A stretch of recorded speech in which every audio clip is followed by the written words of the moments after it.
So Dr. Patrick, you're approaching runway 119. Yes. Wind seems to be right at you, so everything looks good. All of a sudden, you detect the shift. It's coming off the right side. Mm-hmm. How many miles an hour before you get concerned and you decide, maybe I go around? Yeah, it's all about the winds, right? The winds blow us in life, right? Whether you're on the ground or in the air. Bad things happen when you're low and slow, right? So if it gets too gusty, throttle up and go around, and such is life. When I was nervous about flying, a pilot told me one time, I said, why do we have to go so high? He goes, no, altitude's your friend. That's right. I said, why? He goes, because if something goes wrong, it's a time-altitude equation. You're right. Dr. Patrick O'Shaughnessy is an accomplished pilot. Thank you. And also accomplished a whole bunch of other things. Patrick, you've accomplished so much in your life. You started out professionally as a emergency room physician, went to school in the Bronx at Einstein with a bunch of other folks we know who are accomplished physicians and business people like you. You also decided, well, maybe I'll get an MBA along the way. So you went to New York Institute of Technology, where you got your degree in osteopathy, became an emergency room doc, taught emergency medicine, go back and get an MBA, and you also got a master's in population management, population trends. So it gives me some insight into the range of interests and, of course, skills that you have. And so practiced for almost 20 years as an emergency room doc, and now you're running one of the premier healthcare systems in the country here in the New York area based on Long Island. Yes. What's next? Continuing to do great work with you. I'm so inspired by the work that you do, Jim, and I feel very privileged to be doing what I'm doing. I never expected to be doing what I'm doing, and I feel it's a real honor to serve the communities of Long Island. Health is so vital. But people don't ever really realize that. It's true. Until there's a challenge. It's true. And I think that's, as an emergency room doc, I would see that every day. Yeah. People's lives would change on a dime, whether something traumatic or as a result of, chronic disease, heart disease, cancer, they would present themselves in the emergency room. And you do your very best to try to get them well. And not always successful. But you have a short-term involvement in their life. You do, at a critical time period. Yep. And kind of, I think what that made me realize more than anything is, if you really want to bend the disease curve, when you're in the ER, I used to think, the ER was the place to be, right? Because that's where I could have the greatest impact to do good. Based on your interest, adrenaline plays a big role in your life. A little bit. And where more does that adrenaline kick in than in a tense, chaotic emergency room situation? Oh yeah.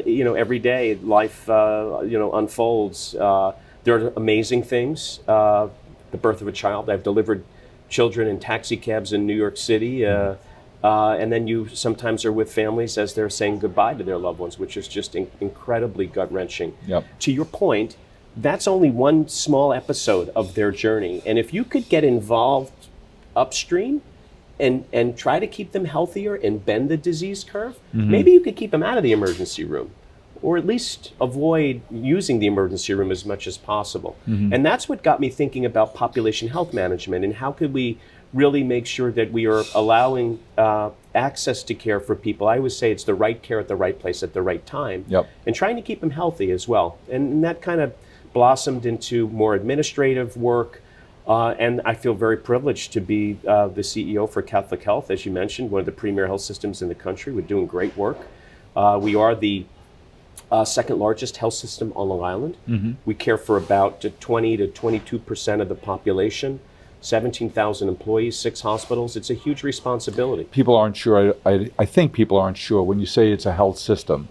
Oh, that means hospitals. But you mentioned you have 6 hospitals. Yes. But what else is in there in that health system? I was surprised, frankly. 17,000 employees.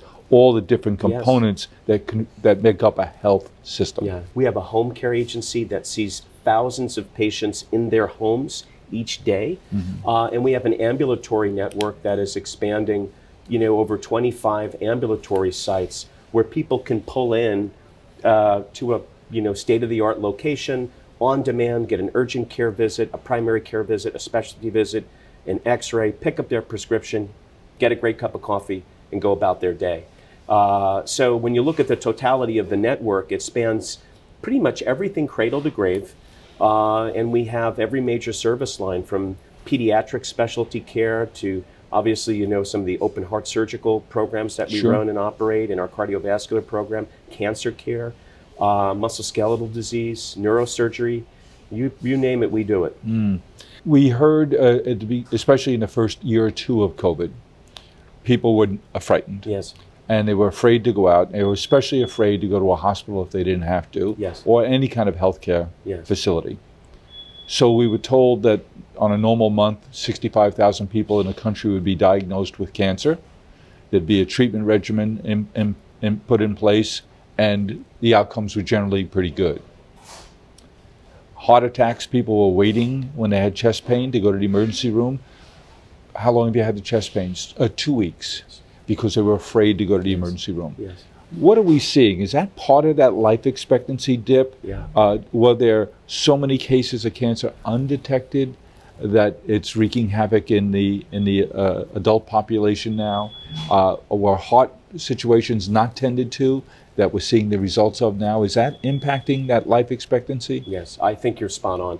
So during the peak of COVID, myself and many other healthcare CEOs pleaded with our political leaders to say, do not shut down the ability for us to do elective Yep. procedures. And at first, you had to educate folks to say, we're not looking to do plastic surgery. Yep. What we're looking to do are mammographies, right? Yep. We're looking to do colposcopies. We're looking to do colonoscopies, the things that we know screen people for disease. Sure.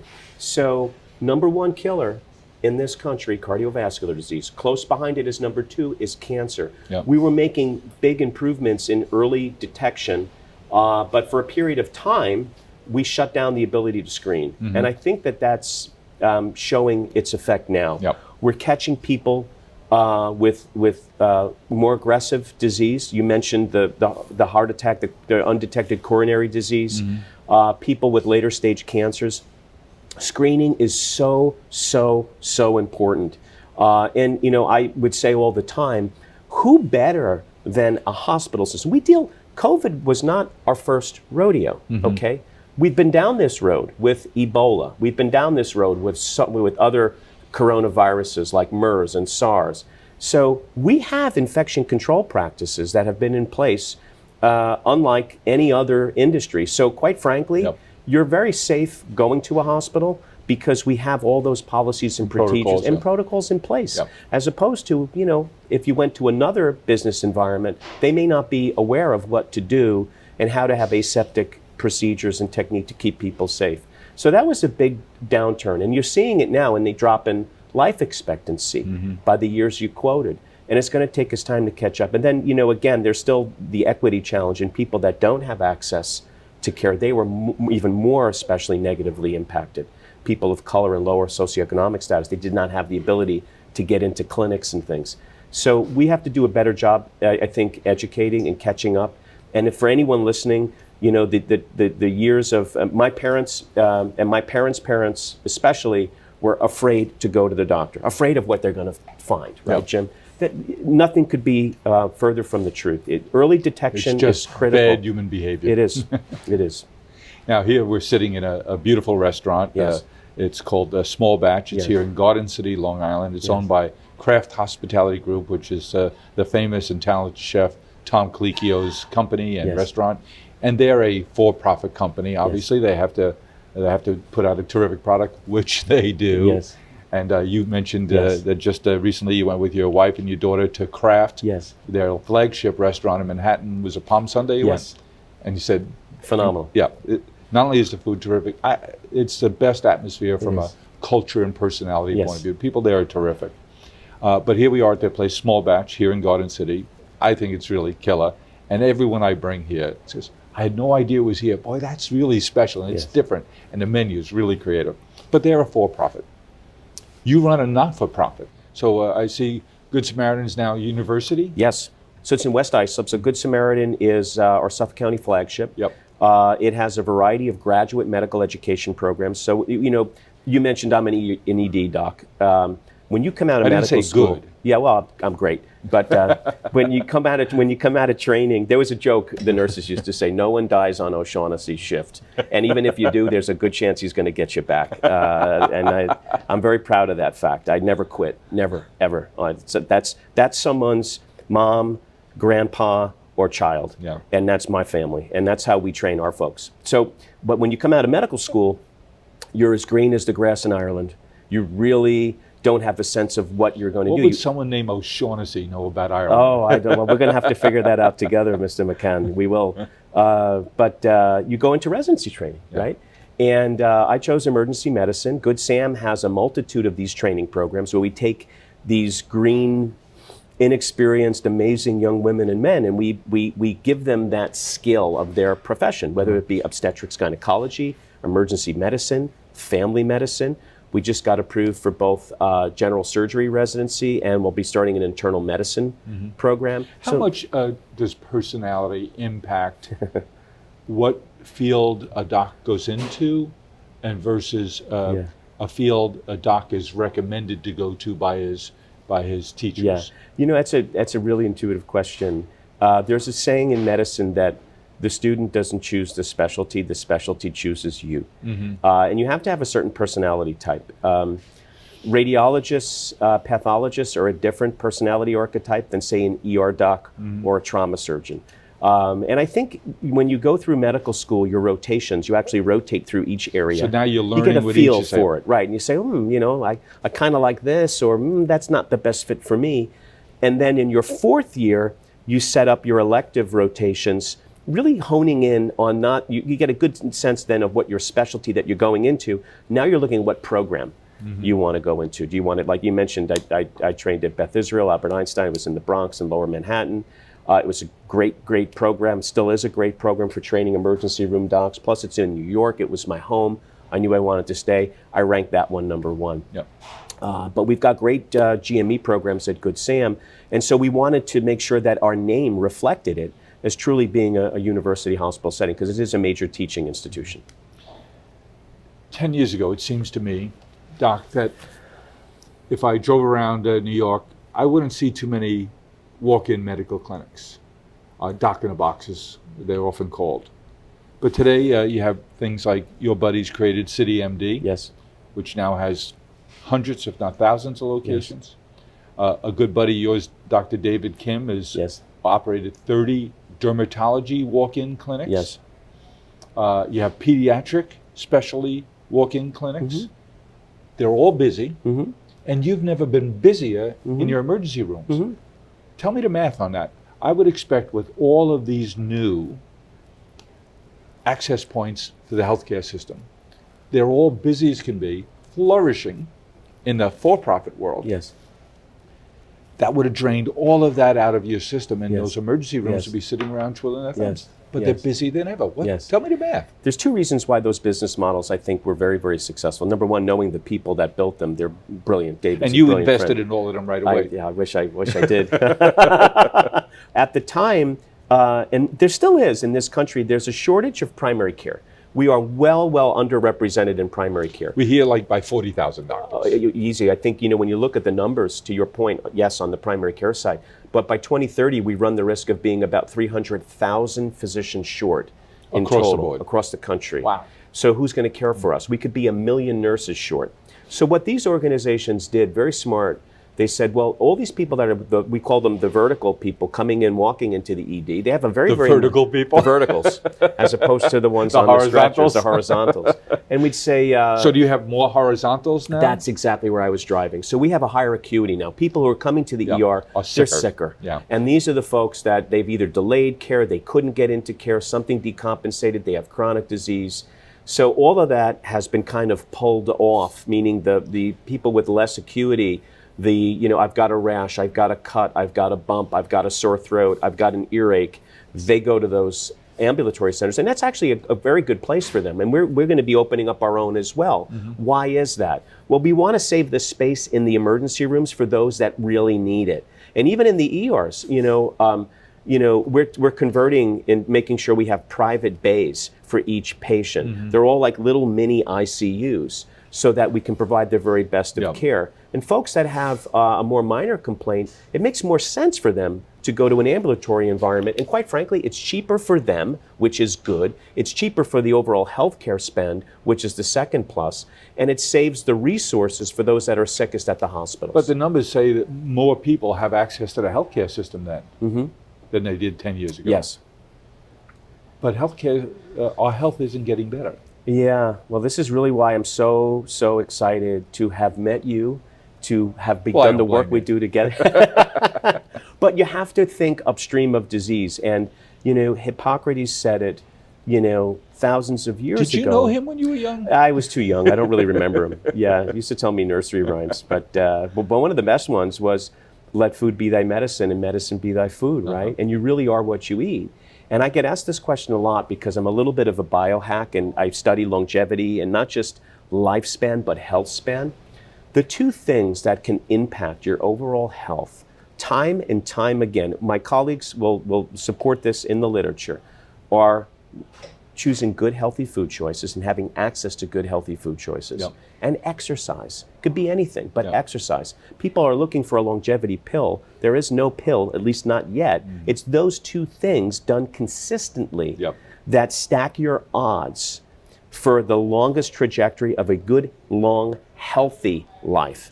And that's when you look at blue zones, and I know we've talked about this together when we were golfing, and these are areas, whether it be Sardinia, Loma Linda, California, you have people, centurions, that are healthy, they're out, they're active. Yep. It is that lifestyle, and you're right, we're getting sicker. Our nation is getting sicker. So we really need to intervene upstream. I just had an occasion to be with a new friend of ours. His name is Bob Jones. Bob Jones runs a wonderful family farm in Ohio, right on the shores of Lake Erie. Beautiful little microclimate. And there are now 6 generations of Jones family It's amazing. in the farming business, and they only grow vegetables. And we were at a climate conference recently, and I had the opportunity to chat with Bob on stage because I find him and his family's interest in agriculture, Yes. growing vegetables, Yes. and how they do it to be really, really interesting. Yes. He's a soil scientist, Wow. and he explained to me that their beautiful farm, which I'm going to in a couple of weeks because it's asparagus harvest season, Yes. is a third. So the farm's divided into 3 plots. A third is under production at any given time. A third is under cover crops, and a third they're treating the soil and adding nutrients to it. So they rotate where they grow what crops. So his vegetables are reputed to be the best in the Wow. country because they are nuts about the soil. Yes. He said our number one asset is the soil. And you never want to have bare soil, he explains to me. And they have 22 different cover crops that they'll rotate through the soil because it'll add different kind of nutrients. It'll do different things in terms of cleansing the soil and adding new nutritional foundational elements to the soil. And different kinds of crops will take a certain kind of nutrient Yes. out of the soil and need to Yes. replace it in another way. So when you hear that, it goes back to what you're talking about the 2 building blocks of a good and healthy life. And he's all about that. And he started to explain to me food is medicine. So Yes. he's working with scientists, Yes. particularly at Ohio State Yes. right now, about using food as a medicinal Oh, treatment. Yes. So you're talking about food as a preventative and building your life and building up, and they're talking about food can be a medicine too when you do have something Yes. wrong. So he explained to me, I think it was broccoli and rhubarb. When you take those microgreens, so they've not yet produced the vegetable, they're so dense in nutrients, like 1,000 times Yes. what you would get from the actual vegetable, Yes. that they have to be careful how much they Yes. feed you Yes. of these microgreens. Yes. So tell me, what are you seeing in terms of food science and how we'll begin to think about really how some foods are very bad for you Yes. and some foods can be so very good for you and others can be toxically good. Yes. Tell us about what you're seeing in food science and the farming community. So I predict, and I'm doing a keynote for one of the medical societies in a few weeks about the future of healthcare. And I'm going to be speaking to these graduates about the fact that I see the specialties of medicine beginning to change. And I think when you unpack primary care, you're going to start getting into exactly what you just described, meaning going beyond. In medical school today, you're lucky if you get a single course on nutrition, lucky if you get a couple of hours on nutrition. Now, prior to me going to medical school, I was a personal trainer. I have always lived a healthy lifestyle. And that doesn't mean occasionally I don't, dabble in something that may not be as good for me, but consistently every day, I eat good, healthy food choices. So I think the science behind this now is coming out. Microgreens, and if you looked at the nutritional density in those greens, like so in my kitchen, we have a variety of different sprouts that Mia will have, and we actually will consume them. We grow them, yeah, and we eat them because they're the most nutritionally dense. You mentioned alfalfa sprouts. There are other sprouts that they give your body such dense nutritional and antioxidants naturally that keep your immune system healthy, that actually help you your body fight. I mean, your body fights off cancer every day, right? You have cells in your body that are cancerous every day, but when you're healthy, your body is able to eliminate them. Okay, they target them, they eliminate them. So by eating a diet rich in phytonutrients, meaning plant-based phytonutrients and rich in antioxidants, it conveys a most definite advantage for you. There are actually now studies looking at one plant-based phytonutrient called quercetin, Quercetin. You can buy it as a supplement, but it actually comes from onions and apples. And it's a phytonutrient antioxidant, and it's actually being now investigated in clinical trials as a potential treatment for cancer. So it's pretty amazing. Treatment of, not prevent. No, treatment of. So to your point, I see so much has come from the plant-based world already in terms of treatments and other things that we've developed. But I see the specialty of medicine changing, where you're going to have nutritional scientists working and identifying for your personal microbiome, your genome, what you should be eating. I don't believe... So you can be prescriptive. Right, so you could be prescriptive. So actually get a prescription for what you should be eating, Does that include Doritos? Occasionally, yeah, you have to have an occasional Dorito or two. But, so many people, you started off our conversation with an aviation analogy, but I think it's spot on. So many people are flying blind. You don't even know how your body is metabolizing what you eat. And this is why, a lot of folks, and I've done this as well, not chronically, but you don't realize the intake of your blood sugar on how you're eating. And so even getting your doctor to give you a CGM, continuous glucose monitor, and monitor your sugar. Do it for 2 weeks, just to get a sense of what is your body reacting to how you eat. You could actually get allergy panels tested to see what you are sensitive to. And I don't mean like Crohn's disease or true gluten enteropathy, but you can actually test for sensitivities about what may be causing inflammation in your body and then avoid those foods. So I think Bob he's on it. Like I was saying, always says, it's not the seed, it's the soil. By the way, you won't be piloting our plane, but if you want to come to on an airliner to Ohio to visit the Jones family. I would love to see the Jones family. I'd love to have a conversation with them. They invited me out specifically. We're going, a team of ours from 800 Flowers is going in, from our Harry and David group in particular, because we're selling their vegetables That's now. amazing. And there's a group of people who just want the best of everything, the highest quality. And when you can get the best and ugliest carrots, yes, and you know where they come from, and you know the passion of the people who grew them, it's something. But this special. is why I want to change the food in the hospitals. Same way. Yep. Right. So that, but when someone leaves, if someone comes in, you had given a story about that patient who comes in with a heart attack or has atherosclerotic heart disease. Well, okay, so now we treated the emergency, but then what are we doing if we just send them out the door and we don't say pattern behavior is going to stay the same? It's going to stay the same, Yeah. and you're going to be back, or you're going to be on 5 different medications. So how do we give them a real prescription for health so that their health span? Well, that's the big increased. innovation that you brought to the Catholic health system here on Long Island, is that I've heard you preach to your community of health professionals, the 17,000 people who work for your organization, that we don't just treat illness, we treat the whole person. Yes. Talk to me about how you came to that as a young doc, and how it's taking hold in the health system, and how does it manifest itself in terms of how is treatment changing. Yeah, we're very fortunate. So, you know, we are a faith-based health system. We treat the totality of the person, irrespective of the faith of the patient. That does not matter to us. But what matters is I don't have to bring my baptismal. you don't have to bring your confirmation certificate. No, we treat people from all faiths, and because I went into medicine because I love people, all people, and you want to help people, and that's what our 17,000 amazing healthcare heroes do. But you were smart enough, as a young Irish boy on the Yes. south shore of Long Yes. Island in Islip, Yes, to marry an Italian woman. yes, I was very smart. From upstate, Yeah, yes. upstate in Westchester. Yes. I was very smart and very lucky. And by the way, she's played a big influence on my overall view on health span and the fact of the dietary influences on chronic disease. She's very, very well versed in this. So this is why if you go into our kitchen, it's all greens. There's a juicer.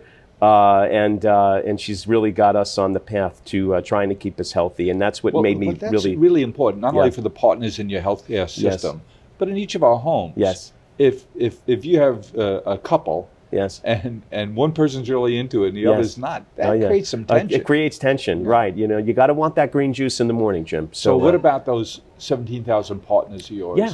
How are they responding to your mandate, your leadership Mm-hmm. around treatment of the whole person? Yeah, we're very blessed. As I said, I think we are, I believe, the perfect size organization because we're not too big, we're not small and insignificant, but it gives me the ability to really interact with people. And I meet every new employee. I speak to them. No, how do you do that? Every new employee when they come into the organization every 2 weeks. I'm not buying this. Yeah.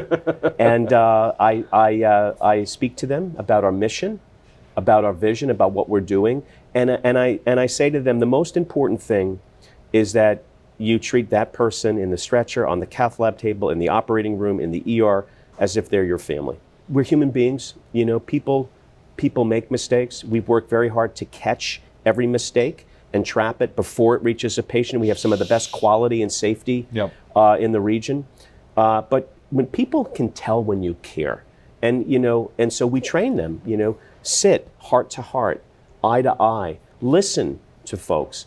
And you mentioned it, the totality of the person, body, mind, spirit, is really important, especially post-COVID. We're finding people with more behavioral health challenges, anxiety, stress, depression.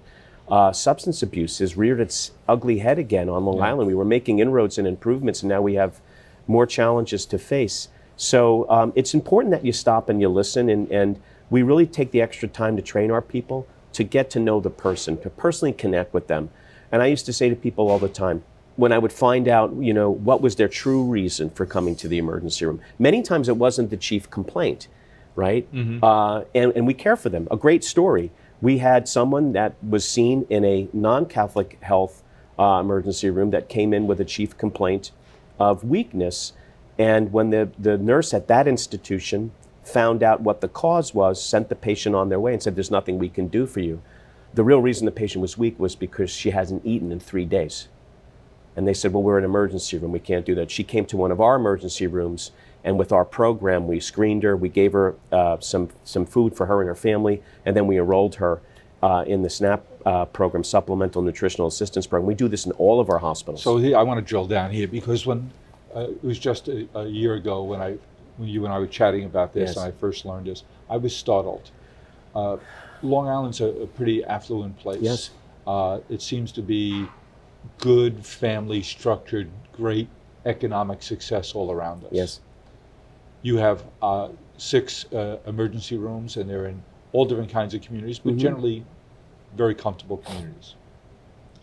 Yet you told me 40% of the people who present at your emergency rooms are food insecure. At some level, they've experienced it in their life. I How could found that be, right? startling, Yeah. So New York State, some of the stats, 2.4 million people in New York State are food insecure. 230,000 live on Long Island. 70,000 are children. 4% of that total number are seniors. And so we realize this is a real issue. And it has a real impact on chronic disease, because if you are food insecure, you are 40% more likely to develop chronic disease. Why? Because you're choosing foods that are nutritionally depleted in high saturated fat and sodium, and you start developing metabolic syndrome, diabetes, high blood pressure, hyperlipidemia. So we want to prevent that. And we want to get people good, healthy food. So we built a screening tool into our electronic health record in all of our emergency rooms. We screen folks in a very compassionate way. You can imagine, if you're asked that question, some people may not be even truthful about it, right? Yeah, embarrassed. And embarrassed. So we do it in a way, we let them personally address it and send, and give it back to us.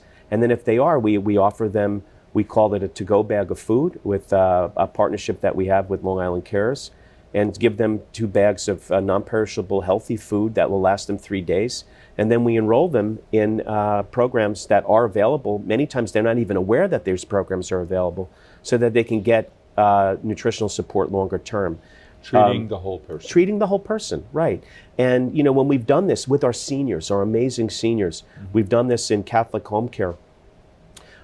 We saw a 90% improvement in health outcomes, and not a single one of these seniors that we delivered food to required an emergency room visit, because so much of it is tied together. They're not eating, they're doing tea and toast, they get weak, they pass out. How much of it is social? Big piece. We talked about COVID, its impact. You and I have chatted about our concern about the loneliness epidemic. Yes. You see it particularly among seniors. Yes. And now, as a result of the changes in our environment, as a result of COVID, especially now in young children. Yes. How does that impact our health? In a very big way. I'll share with you social determinants of health. These are things like our outlook, our emotional connectivity, our ability to earn, have a job, our ability to have utilities and have a home. Actually makes up 80% of what drives chronic disease. It's startling, right? 80%? 80. 20% is due to genetics and kind of the hand that you're dealt and how you play that hand, right? Are you eating bad things and smoking and drinking every day? Or are you eating good, healthy food and you're a non-smoker and you have at most occasional alcohol? But 80% of the social determinants, and behavioral health is a big, big piece of that. And loneliness, if you don't have that family connection and have people in your life where you have meaningful connection, it plays a major role on your overall health span and lifespan. What if you know somebody, friend, family member, a coworker, who they're struggling? How do you help them? Yeah. Where do you send them? If it's manifests itself that they now have abuse problems, drug abuse, alcohol abuse, they're self-medicating. Oh, I know what to do. I know there are programs we can bring them to. But if they are self-medicating, or more importantly, if they're not, but they need help, where do you go? They do. Well, again, let me start by saying this is what makes you such an incredible person, because of your heart, and not just all the success that you've had, but that you truly do care about these issues and bring them forward and then make an impact, do something about it. Behavioral health is a big challenge, especially post-COVID. And Jim, I will tell you, my phone rings every day, people always reaching out to me. Dr. O, I need a cardiologist. Yes. Dr. O, I need a dermatologist. Dr. O, I need a urologist. But now they need a mental health professional. And they're afraid to ask. Yes. They don't ask. Is it still stigma? Yes, you nailed it. Access? Yes. Cost? Yes. Well, because again, think of this individual. Everything going amazing in his life. On the outside is perfect. On the outside is perfect, right? Or someone else, a prominent position. It's almost viewed as if you are weak, if you're going through something from a behavioral health perspective. You see it in your health professionals. All the time. All the time. Biggest issue with health professionals. In fact, a horrible story of an emergency room physician. She took her life during COVID in the city. A young woman. Horrible. That should never happen. So the issue number one is the stigmatism, and the fact that people feel by admitting they need to talk with someone or get some help, it shows a sign of weakness, and that they can't then carry on in all the other things they are doing. I posit it's the exact opposite. It actually rounds you out. We all go through periods in our lives where we have great challenge and stress.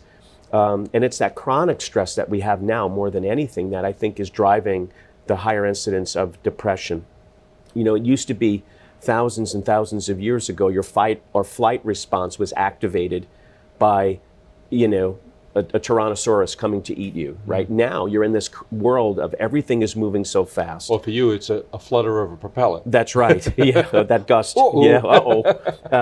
Yeah. But every day you're facing this, and then there's financial pressures, there's family pressures. You lose someone you love. Something happens in a relationship, a job, and it puts you over the top. Is it chemical? I think it's a combination of environmental, chemical, and the fact that we're very likely to go. The minute you feel any kind of burning in your chest, well, you're running St. Francis or one of our other places. You know it, but if you're feeling like I'm feeling off today, I'm not feeling well. I've been down for the past few weeks. I'm not sleeping well. My initiative's down. Right. It starts there, doesn't it? Sleep is everything. So at Catholic Health, we're very fortunate. We still have full behavioral health services. Can I go to the services. emergency room and say, yes, I'm not sleeping, I'm not feeling well? Yes, you can. But we also have behavioral health. Now, a lot of other health systems, they've closed these programs. Why? They don't make money. Yes. We don't do it to make money. We do it to help people. So we have inpatient programs. We also have outpatient programs. In fact, one of the amazing things that we're doing together is our Smile Farms Catholic Health Cooperative Garden. That's actually on the outpatient site for our Mercy Behavioral Health Program. Yep. And we're taking folks that are actually... This is your idea. Here we were chatting, and you said two things. One, when you told me about the challenge of the number of people who were food insecure, and say, by the way, if you whatever you can grow, I can use in those to-go bags. That's right. And so that's how we started. Yes. And then you said, when you visited our farms at Smile Farms, Smile Farms, for those of you who don't know, is a charity we began about 7 or 8 years ago now, with the intent to find work opportunities for people like my brother Kevin. Yes. Brother Kevin's developmentally disabled. Yes. And the fellow Walter Stockton, who created the agency that he lives in one of their group homes, a saintly fellow, a good friend of ours. Here we are at Small Batch. Small Batch has grown all the microgreens, these microgreens in particular, because we use them. It's amazing. And so you have people like Tom Colicchio say, how can I employ your people? Yes. So when you were at Kraft a couple of weeks ago, 2 weeks ago now, to enjoy a beautiful meal, there are 4 people working there from Smile Farms. One is, 2 of them now are working on the line in food prep. And one in particular is the world's greatest glass polisher. You will never see a smudge on a glass at Kraft. And here at Small Batch, we have people working too, and we grow specific foods that Tom and his team here at Small Batch use all the time. So you said to me, boy, when you saw yes, it was amazing. Several dozen people working on one of our farms and how they loved it and they were into it, and work's a lot more than a paycheck. That's it's right. social. It's it is. their reason to get up in the morning. They're is. proud, and they're getting their hands in the soil. It's nothing better. And you said, my people could benefit from this too. Yes. And so it was your idea. So we have Smile Farms at Mercy. Tell us about how the idea has come about now, what we'll be doing together. Well, I have to tell you, Jim, I was blown away when you shared with me this statistic that over 80% of people with developmental disabilities who are qualified to work, they don't have the opportunity to work. And in life, to love and to work, two most powerful things. And how about loving work? Yes, exactly. I love work. I love what I do every day. We're making an impact. So when this opportunity came about, it's something to be said when things connect cerebrally, but you and I also connected by heart to heart. And I said, wow, what an amazing person, amazing organization. Had the privilege to meet your family and the work that you're doing and going there and seeing the farm and seeing the work. And I said, to me, this is a Reese's peanut butter cup. It's chocolate peanut butter. Everybody loves it. We're going to get this together. We're going to do something really impactful. And so we took an area of our outpatient Mercy behavioral health center, literally down the block from this amazing restaurant. And we've set up a small cooperative farm where we're going to be growing in the biodegradable bins, all healthy, organic vegetables and some fruits that we're going to then wind up, donating back to folks that are food insecure, and to have some meaningful employment for people who are actually both from Smile Farms, but also that are going through behavioral health challenges and don't have work. So to your point, getting their hands in the soil, having some meaning, collaborating together with their coworkers. Seeing over the course of a few weeks how that cucumber went from this to this. That's right, to a great salad. Right. I love when we can craft a situation where people with one need are helping people with a different need. Yes. when we go over to the Viscardi Center Yes. and we have all of our kids there, 99% are wheelchair bound. And we built hydroponic gardens there, wide enough apart that 2 wheelchairs could pass for the folks tending to the garden. But at the end of the season, August, early September, when those hydroponic gardens are pumping out Yes. cucumbers and tomatoes and Yes. peppers, more than we can consume in our kitchen there, Yes. and to see those people with a crate in their lap, Yes. wheeling it to the back of the Yeah. truck, knowing it's going to go to the food kitchen nearby here to help other people, the look on their face course. that they're helping They are. somebody else. Making an impact. They're always used to being the recipient I of it, know. and now they're helping. It changes the whole dynamic. Now they are, I spoke about this when we were together at your amazing gala. I believe in the butterfly effect. I believe in the fact that, it's the collective effect of all those little wings flapping together that you could really, make a true impact and a difference. But it takes leadership and it takes commitment. And that's what you've done and your family has done. And we feel very privileged to be a part of that. Even if it's in a small way at our little Mercy Outpatient Center, we know we're making a difference together. So it's great. When I was speaking with Chuck Thus, who I mentioned, I spoke to recently about mental health and depression in particular, very common, particularly in men. And I asked him, he grew up in a small town, 500 people, 2 hours outside of Toronto in Canada, agriculture community. I asked him, did he have friends growing up? And he said he was family, brother and sister, and he said he had one really close friend until the 6th grade. And then they went their different ways. And he says, and I can't tell you that I've had another friend since. I've had relationships, but he said a genuine friendship, I'm not sure. And we read the stats, Patrick, about millennials. I'm a boomer, and I read an article 5 years ago in the Wall Street Journal, written by 2 young editors out of their Washington, D.C. office about boomers. The loneliest generation was the article headline. And it said for these reasons.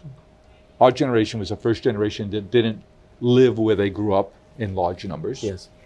That got divorced in large numbers, were therefore estranged from their families and children in large numbers, who moved away for work and not returned to where they were from, who embraced diabetes in large numbers. And so here we were, living longer in spite of our health because of the changes in the healthcare system around us. So living longer, outliving our money, living away from our families, sometimes estranged from our families, and in poor health because of diabetes and other chronic conditions. So we're broke, lonely, and sick. Yes. Well, wait a minute. Generation Millennials and Generation Z says, oh, no. We never had friends. 24% of Generation Z say they've never had a close friend. I can't imagine that. When I was talking to Chuck the other day, I was thinking about you. Because I said, Chuck, you and I both know people Yes. who get out of bed in the morning and they make 2 new friends every day. Yes. That's you. Yeah. But not everybody's like that. Yes. What role in your life? I know friends of yours, and they genuinely love you. Oh, that's so kind. And they use that word, and men don't do that comfortably or easily. Tell me, what do you think about the state of men's health? How important are relationships? And what do you see in your life, your professional life, your social life, with people who have a difficulty making and investing in relationships, particularly adult men? Yeah. Wow. You really, I think, identified a major issue. As you mature and you go through life, and you are very busy with family, you're busy with career, and based on your personality archetype, and alphas tend to have this, and betas, and you can have a tendency to get kind of self-absorbed and get detached from building those relationships, either because you fear that you're going to get hurt, you fear that would not be bi-directional, and maybe people are looking to get something more out of a relationship for them than to be mutually just truly about loving each other and helping each other through difficult times. And so it becomes really difficult. And I think men in particular, as they get into middle age, they see a variety of things change. as you get into middle age, you tend to experience more loss than giving, right? And if you're lucky, you know, you still have a good Circle career. just narrows. Yeah, yeah, and so career challenges. You witness. I went through this with my dad, and my mom's now health isn't so well. You watch your parents' health degrade. You begin to lose people. You begin to see friends. They die. move away. Right, or they move away, or they're gone. So it's really important that you have to take the time to invest in building relationships. Like your garden. Like a garden, Yeah. nurturing it. And men in particular don't do that. Are you deliberate about it? I am deliberate about it. And that's why periodically, you're my friend, and again, forgive me, it's the generation that, I'm not my daughter, but I still will text, but I want to respect your time as well. But I may just say, hey, Jim, how are you today? How are you doing?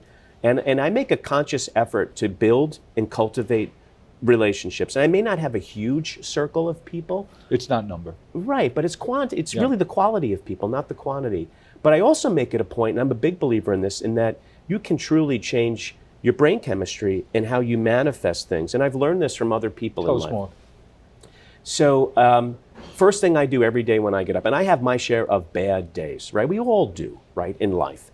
But I get up and I immediately, before my feet hit the floor, I reflect on what am I most grateful for, okay, in my life. And it could be two simple things, one thing that's steadfast, I thank, always for my health. I thank for my parents, everything they did for me and my brothers and sister to get us to where we are. I'm thankful for my wife and my child. And then I reflect on the 24 hours that preceded the day. And I look at the day ahead, and I was reflecting on our time together. And I was truthfully so happy to get to spend time with you and get to talk with you, and felt so privileged to be on your podcast and to talk about the things we're doing and the impact we're doing. And when you begin to think that way, it changes your brain chemistry. It really does. Your outlook begins to change. Measurably. Measurably. You begin to then say to yourself, wow, I have this incredible network of amazing people that I get to call my friends, and I'm there for them. They're there for me. We can catch up on a golf course. We can maybe go out and throw a pole in the water, or we can just talk. And help each other through. So I think men in particular, they have a harder time building those relationships. And not to say that doesn't happen with women, it does. But you have to make the investment. It's easier for women, isn't it? I think so. Yeah. But you have to make the investment. Too many times people, they don't make the investment, and then they wonder why there's no one in their life. I think that's so important, and I'd ask you to underscore that. Here you are, a person that easily makes new friends and deep and lasting relationships. But you work at it. You're conscious of it. Yes. You're deliberate about maintaining your network, your contacts, even if it's just a quick text, because you know that's important It to you. is. So It is. your prescription Yes. for those who are listening or viewing, who are thinking about their own lives, Yes. is what? How should they be deliberate? How should they be thinking about, you have to invest in relationships? You have to make that conscious effort. I used to say this all the time. I would watch other people. People know their credit scores. They pay all this attention to all these other extraneous sources of data. But in terms of what creates meaningful life experience are the people that are in your life, surrounding you in life. Make sure that those are the right people, and cultivate those relationships. Let's be really specific. You know that my wife has volunteered in one of your hospitals for We're so thankful over for that. 25 years. Yes. She does that because she wants to do something good, but it's social too. Yes. Yes. There's other people there of like mind and spirit. So volunteering is something you can do. Absolutely. And you have lots of opportunities for people to come and volunteer. We do. And it's social It too. is. You're doing something good. Those volunteers, is their brain chemistry changing as a result? Absolutely. Absolutely. You're doing something good. You're helping people. You're engaging in dynamic conversation. And it's good, useful glucose burn, I call it, because you're interacting. And so we have a variety of ways in which folks can volunteer with us. They can come in, spend time in a variety of settings and environments. It's interesting. It's giving back. Yeah. It's thoughtful. Yeah. It's social. It's fun. And you make a difference. Yeah. It's meaningful. So it's really important. I think that is what's missing in so much of today's society, is that we are probably the most... You mean if I sit there for 2 hours a night doing this, I'm not having we're a great social experience? We're the most digitally connected, yet we are the most isolated that we've ever been. And I watch it, and I fear more for our children because I see how they are so just digitally connected and losing sight of the moment and what's around them and the experience. And I'll give you an example. We were just down in away in the Caribbean, and we took my daughter's cell phone, we put it away, and I said, you don't need that. You don't need to, whatever you're doing, you're snapping or Be whatever. here. Yeah, be here in the moment. And she looked at me and I said, look out the window. And the sun was setting on the Caribbean Sea, and there was this shine off the water, and there were kids and people playing on the beach, and there was some folks fishing. And I said, don't speak, don't, just look and just take this in with us. And she was like, this is amazing. And I said, that's being in the moment. And we did that every night. So, we'd get up in the morning, we'd go to the gym together, right? We'd have breakfast, and then I'd say, okay, listen, it's sunset time, and we're gonna just watch the sunset together. And on the plane ride back, she said, Dad, I will never forget that. That really taught me something about being in the moment. Amazing. Yeah. But that's the kind of thing that if you don't really consciously make the connection, even with your own family and your own, kids and whatnot, you could lose sight of it. So it's very, very important. Well, living in the moment is something you're teaching us all. Yes. And this has been a great moment for me. Truly an honor and a privilege. Meeting you, I knew we were going to be friends forever. Yes. And that's a gift for me. And and the things we're getting to do together, how lucky am I? I to feel have the you as same. a friend, Always. to spend time with you, and now to share you with our community. You are a gift. Thank you. You're very kind. I feel you are a gift. This is a privilege. I feel incredibly lucky to have you as a friend in my life, Jim, and you do amazing work, you and your family, and we're going to do more together. Here. Yes. Thanks, Tom.